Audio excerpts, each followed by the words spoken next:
Trump is trying to bring in the troops to create the emergency in the first place. The emergency doesn't exist right now. Oh, there's crime in Chicago.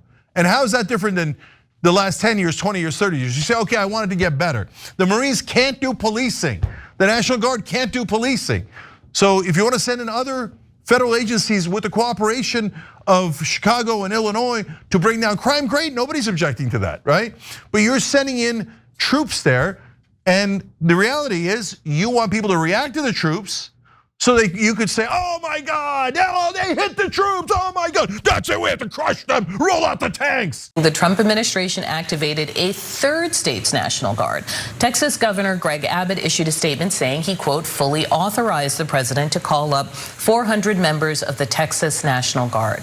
The plan is to send them to Oregon and also to Chicago, where the situation is growing more tense by the hour. Federal agents threw tear gas at protesters over the weekend. Yeah, it's a political loser, John. It's a political loser.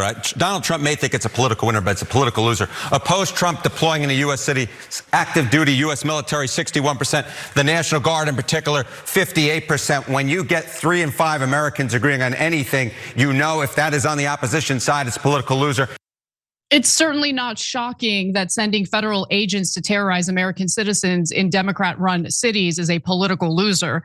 But nonetheless, I want to give you the details on what's currently transpiring and how the federal courts are weighing in on Trump's actions. So for the second time in one weekend, a Trump-appointed federal judge in the state of Oregon has blocked the president's plans to send National Guard troops to Portland. Now, the decision blocks the deployment of National Guard from anywhere in the United States to Oregon's largest city. Now, on Sunday night, the US district judge who's at the heart of this story, Judge Karen Immergut, had to essentially expand on a more narrow ruling that she had issued just the day before that blocked Trump from sending in members of the Oregon State National Guard into Portland. Now, after that, and in an effort to essentially get around the federal judge's ruling, Trump reassigned federalized guard troops from Los Angeles to go to Portland instead. About 100 California National Guardsmen arrived in Oregon early Sunday morning, and that deployment was expected to double by the end of the day before the judge stepped in once again. Now, during the Sunday hearing, the judge expressed frustration with the DOJ's lawyer, that's Deputy Assistant Attorney General Eric Hamilton, for what she characterized as an attempt to sidestep her order from the night before, from Saturday. So in court, Judge Immergut told Hamilton, quote, Mr. Hamilton, you are an officer of the court. Aren't the defendants simply circumventing my order? And here's more of what she had to say. Take a look. Judge Karen Immergut, a Trump appointee, issued a new, broader order prohibiting the administration from using federal control to send any state's National Guard into Oregon, and pressing the government's attorney, saying, quote, you are an officer of the court. Do you believe that this is an appropriate way to deal with my order, or an order that a judge issues that you disagree with, or is that an appropriate mechanism to appeal as you have done? Over the weekend, federal officers clashed with demonstrators at the ICE headquarters in Portland, firing pepper balls and flashbangs. Portland police say they did not observe any person or property crimes committed and no arrests were made. Now, just a few more details before I go to you, Cenk, because the judge noted the Saturday order blocking Oregon National Guard troops from being sent to Portland relied on her finding that the president appeared to have exceeded his constitutional authority by federalizing the troops because protests in Portland, quote, did not pose a danger of rebellion, end quote. And that conditions in Portland had not changed when the Trump administration moved to mobilize members of the California National Guard to the city instead, Immergut said. So she feels that Trump has gone beyond his authority, and on top of that, Cenk, she argues that the justifications coming from the Trump administration in terms of sending federalized National Guardsmen to Portland really didn't make much sense. And I'll get to why in just a moment, but first I want to hear from you. Yeah, so the most important question here is it constitutional or not, right? So if Well, look, I think that a lot of us are uncomfortable with seeing the military in our streets. It feels like a developing nation that is unstable and makes you feel like you're being watched at all times by military occupation. It doesn't feel American, but is it constitutional? And the Stephen Miller side and the Trump side say, sure, I mean, we could use National Guard. And the presidents have used National Guard before. So then you get into the nitty gritty, not Diddy, details of, okay, yeah, but how do you decide? So, and the judge lays out the correct process there. And Anna just told you. So the question here is, if you're gonna use the National Guard, especially without the permission of the governor, are we in danger of a rebellion? Like there's gonna be a rebellion in Portland and it's gonna topple the United States government. So we gotta rush our troops over there so the rebellion doesn't topple, not just like the aldermen of Portland or the city council, but the United States of America. Come on, guys. Does anyone believe we're in danger of a rebellion that's gonna topple? Because if we are, it ain't in Portland. So no, he's obviously picking Portland and Chicago as places that are run by Democrats, and he thinks that there's crime there. But really, crime has gone down in those places. If he'd done it like 2-3 years ago, we would have accurately told you, yeah, crime is up, but that doesn't mean that there's a rebellion going on. Even back then, was there a rebellion against the US? No, there's even less crime now. How could crime in a city that has gone down significantly be some sort of rebellion if it wasn't before? None of that makes any sense. Let's talk about something that drives every business owner absolutely crazy: trying to hire the right people. It's like trying to find a needle in a haystack. You post a job and you flood it with resumes, but most of them don't have the right skills or experience. It's a huge hassle, honestly, but not with ZipRecruiter. ZipRecruiter finds amazing candidates for you, and they do it fast. And now you can try it for free at ziprecruiter.com/TYT. Now here's why it works. The moment you post your job, their smart matching technology gets to work. It's not just sitting there waiting for people to find it and apply. It's actively searching and identifying top qualified talent that fits your role. It sends them your way, and then it does the hard part of the hiring for you. But don't worry, you're still in full control. If you find a candidate you like, ZipRecruiter allows you to send a personalized invite to apply message.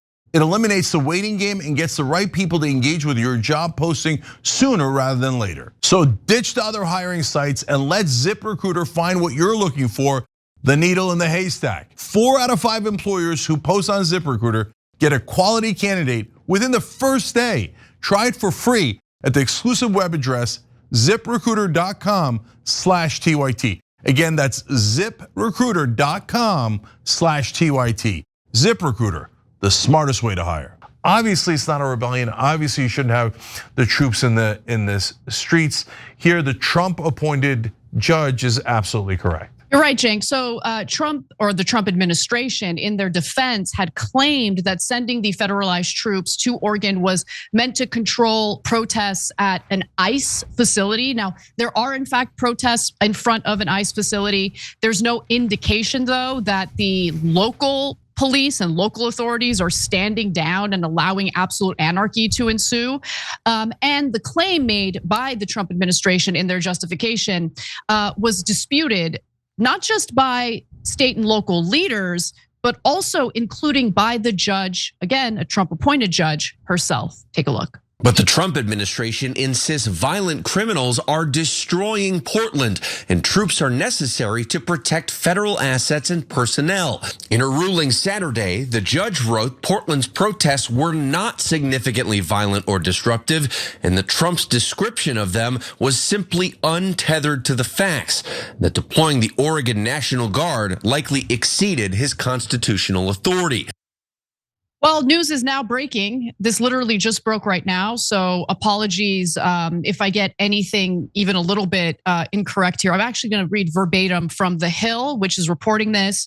President Trump on Monday said he was considering invoking, get a load of this, the Insurrection Act to justify sending federal troops into Portland. I just want to be very clear here. We're talking about the president of the United States essentially going to war against the American people. Because if this was really about rooting out crime or helping individuals living in these big Democrat-run cities, he would work with local officials in order to root out whatever problem he purports is, menacing the people living in Oregon. But that's not what's happening here. He clearly enjoys seeing, a federalized presence in these blue cities, I believe, as a form of retaliation. Because let's keep it 100, everyone. Let's just keep it 100. Okay, what crime other than murder is worse than rape, including the rape of minors? And I still have yet to hear a single word uttered by anyone in the Trump administration in regard to an Israeli government official who got caught by our own FBI attempting to have sex with a minor in Las Vegas. He was free to fly back to Israel. And what, you care about crime? You don't care about crime. Let's just keep it 100. This is all about retaliating against political opponents, including American voters who did not cast their ballots for Trump. That's what this is about. Trump, in remarks from the Oval Office, likened the situation in Portland to an insurrection. That's rich. Though he said he had yet to make a decision on invoking the Insurrection Act. Back to you, Cenk. Yeah, so this is why I say our audience, smartest audience in the world. So Arkansas Jack, who's a member on TYT.com, wrote in even before that news broke, Trump wants an insurrection so he can call martial law. That way he can cancel the midterm election. So look, I don't know if he's going to try to cancel the midterm election, although, I mean, the way his popularity is going, I wouldn't be surprised if he got to desperate measures by the end, and then we're going to have a very, very, very serious constitutional issue about, and maybe even an existential issue about America. So if he goes in that direction. But in terms of the martial law, he's been antsy to do it for the entire time that he's been in office, including the first term. He's constantly talking about rolling out the troops. So in fact, the judge referenced quotes of his from a dozen years ago. For a dozen years, he's been saying the same thing. Oh my God, crime in Chicago is out of control. It's a disaster. It's the worst thing in the world. America's gonna collapse. Well, it's been a dozen years and America hasn't collapsed. There has been no rebellion against the United States government, at least from Chicago or Portland. There was one on January 6th, but okay, we'll put that aside because everybody gets super emotional about it. Oh my God, I'm triggered. I saw it with my own eyes. They were bum rushing the Capitol. That doesn't count. But rando crime in Portland counts as an insurrection? No one in their right mind could possibly believe that.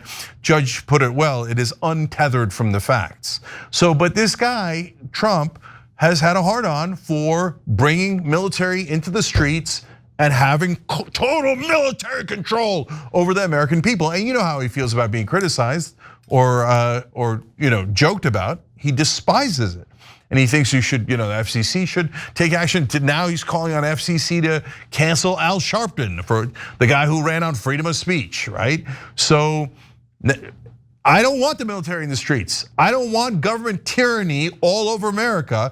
And that is what Trump has been promising for the last 10 years, and I'm sick of it.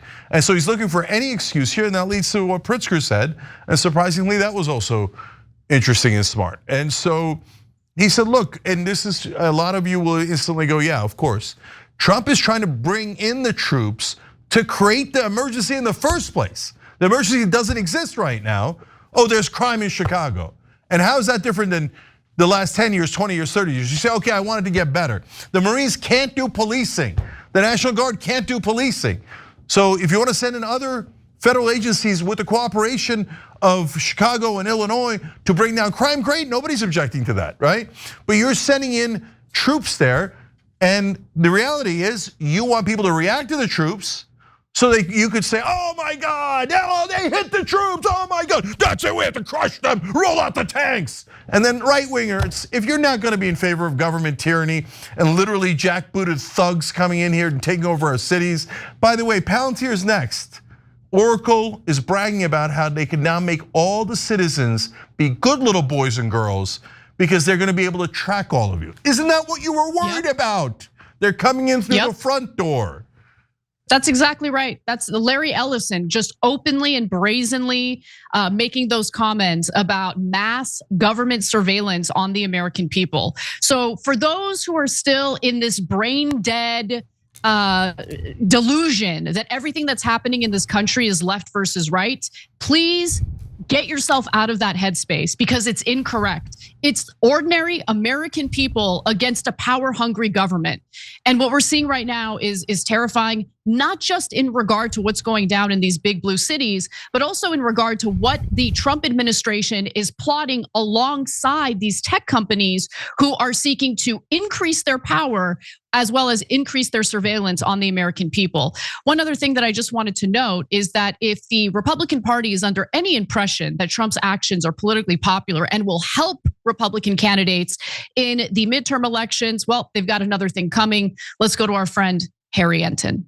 Oppose Trump deploying in a U.S. city, active duty U.S. military, 61%. The National Guard in particular, 58%. When you get 3 in 5 Americans agreeing on anything, you know if that is on the opposition side, it's a political loser. And among independents, who are, of course, that key block in the middle of the United States political electorate, we're talking about 2/3 of independents there and about who oppose the deployment of either active duty U.S. military or National Guard. I think it's that they don't buy Donald Trump's case for why these troops must go into the U.S. cities. So the New York Times essentially gave you a two-pronged little answer here, right? Trump may use the National Guard to intimidate rivals, or big city crime will spiral out of control if the troops don't go into cities. What you see here is the majority that takes the case is that Trump may use the National Guard to intimidate political rivals at 51%. Just 42% of Americans agree with the Donald Trump stance that, in fact, big city crime will spiral out of control if the National Guard doesn't go into U.S. cities. The final thing for me is this reality of what's happening on the ground in Portland, because if you hear from Trump administration officials, they would have you believe that local authorities, the people who are actually tasked constitutionally to maintain public order, haven't actually been doing their jobs. They've been standing down, but that's not true. So I want to go to graphic 6 here, where 2 people were arrested by the Portland Police Bureau overnight. The department said, bringing its total arrest count outside the building, meaning the ICE facility where protests are happening, to 36 since nightly protests began in June. That figure does not include arrests made by federal law enforcement agents. So no one is standing down. For those who are committing crimes or engaging in violence as opposed to peaceful protest, they are being met by local authorities who are arresting them, as they should. So the deployment of federalized guardsmen is really, again, about menacing these communities and retaliating against who Trump sees as his political opponents. So, final word from you, Cenk? Yeah, so you talk about left and right, and we are entering a new paradigm, and I want to start doing something on Wednesday that tries to unite the country. God help us all. But for the old guard, the people who are dug in on the ends of the left and right spectrum, in between 2019 and 2023, we tried to explain to folks that crime was going up. You know why? Because that's what the data showed. And the left wing was untethered from the facts. It said, no, crime is not going up. Numbers are lies, right? Now we have the right wing saying between 23 and 25 that crime is spiraling out of control, when in the real data shows the crime is going down. And in a lot of areas, significantly down. 29% down, homicides are down in Chicago, 13% overall. Philadelphia's numbers are down. LA, New York down, right? So, but now the right goes, no, now I don't want to see reality. I choose to be blind, and I'm going to see the numbers going down and say they're going up, okay? So both sides, for political reasons, go, no, I don't want to hear the facts. I want to be untethered from the facts. Well, if you want to be, you can be, right? And then you'll see whatever you want to see. But right now, crime is going down, and we're the guys who told you that it was going up when it was, and the entire left told you it wasn't, okay? So we've earned that credibility because we actually care about the facts. And right now, bringing in the National Guard or anyone else into these cities when crime is going down is mental. There's no rebellion against America. It's obviously Trump's, some sort of lizard brain instinct of must have military in the streets. He's wanted it from day one. Was there an emergency back in 2016, 2018? We can go on and on. So back to it, last thing is the Oracle. So Larry Ellison did give this quote. We had it on the show last week. And they are using Gaza as kind of a training ground to figure out how they can monitor every single citizen and make them behave, okay? Then they're gonna bring it to America. So Ellison, one of the richest men in the world, the owner of Oracle and the biggest donator to the IDF. He literally gives charitable donations to an army in the middle of a genocide. He wrote, quote, or said, citizens will be on their best behavior because we're constantly recording and reporting everything that's going on. That man is a traitor to this country. Being the largest donor to a foreign military is suspect, to say the least, but just want to make that point. I mean, look, traitor is just a lingo word. We don't mean it literally, and the courts can decide whatever they want if these issues ever go to the courts, but they won't. But what I do care about is, guys, they're saying they want to bring that here. If you're on the left or the right, you should hate that idea.